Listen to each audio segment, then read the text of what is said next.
For our first module, we are going to look at the pros and cons of media. This is a review from Advertising and Promotions 1. The first media we are going to look at is television. Now, when I say the pros and cons, I'm also talking about the strengths and the weaknesses of each type of media. As we look at the first slide, we see that pretty much everybody has a television. Which is a huge strength with advertising on television. We have color, we have sound, we have motion, so there's a lot of different things that advertisers can do to stimulate the senses. Large companies are the ones who use this type of media most of the time because they can afford it. And digital television is now creating new opportunities for advertising and programming. Some of the cons of using television, they're very short-lived and easily forgotten just because there are so many commercials, and I don't know if you all remember what that's called, but it's called clutter. When there's so many commercials, you can't remember the commercial you saw previous.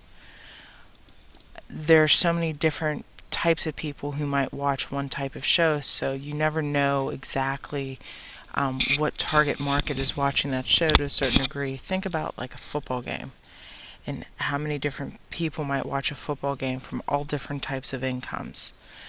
Channel surfing, a lot of us when we're watching television, when a commercial comes on, we hurry up and change it and see if there's something else on.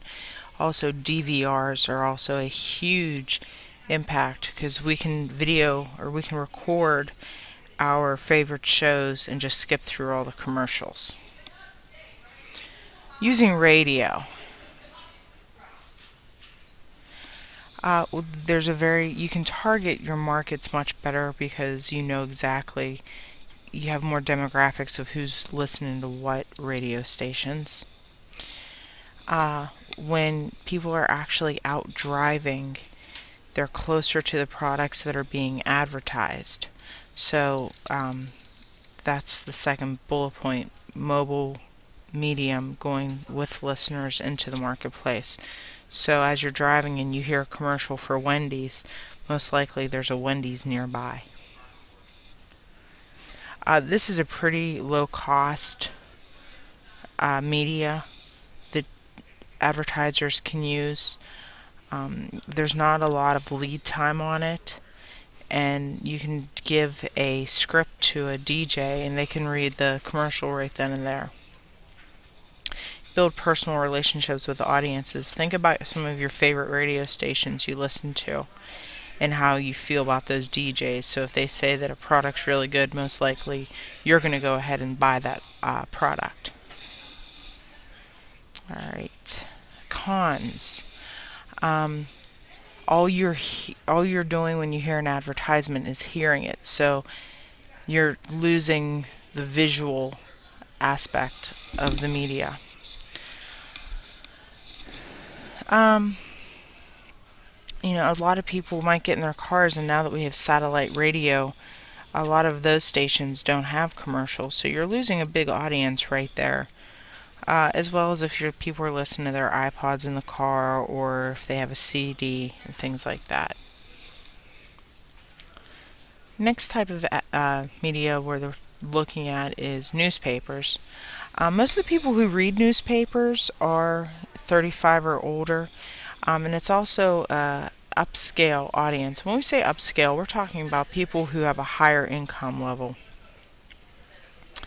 There is a lot of flexibility and options when it comes to a newspaper, and you can track to see if people are getting your information from a newspaper, your advertisement. You can do that through coupons or tell them to mention the ad and maybe they'll get 20% off their purchase. And people read different newspapers for different reasons. So if a certain newspaper is advertising something, it's showing that it's credible to readers.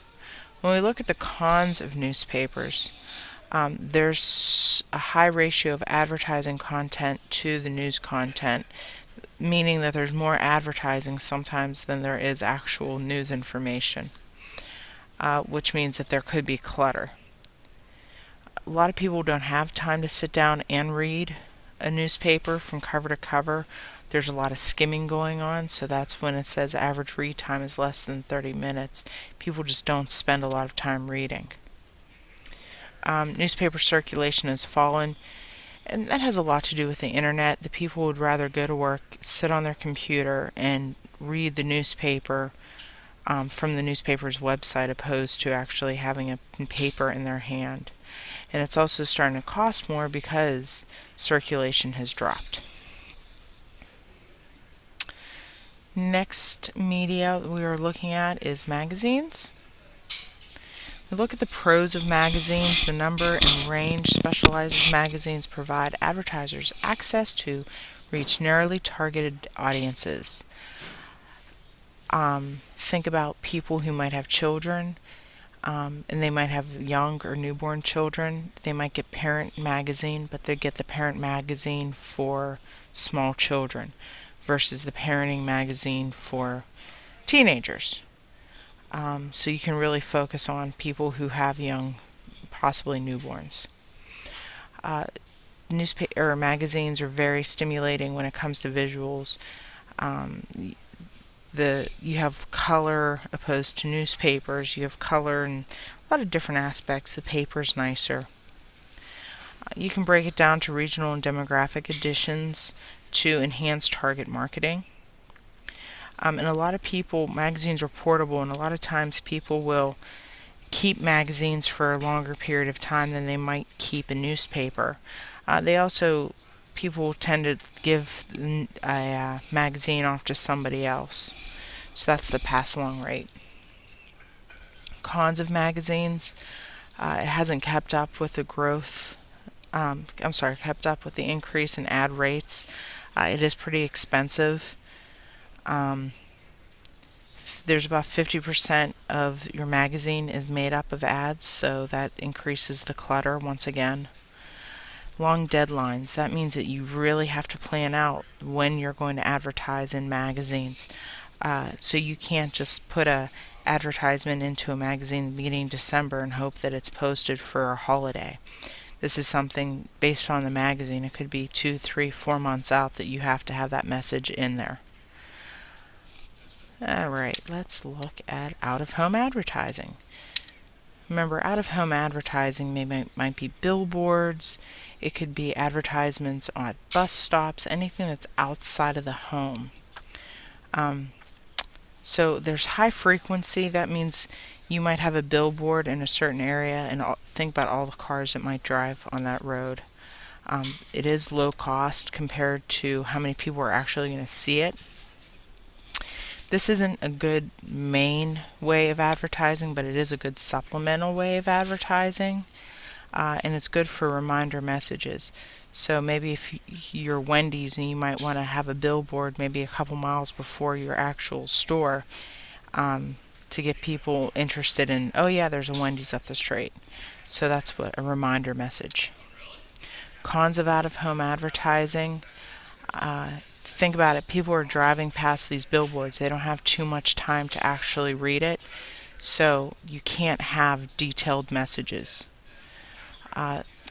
Along with the detailed messages, you want to limit your copy to 7 to 10 words, and sometimes people think that billboards are visual pollution. They just don't want the landscape cluttered with billboards. The last media we're going to look at is digital and direct response. Some of the pros of digital. So when we talk about digital, we're talking about internet.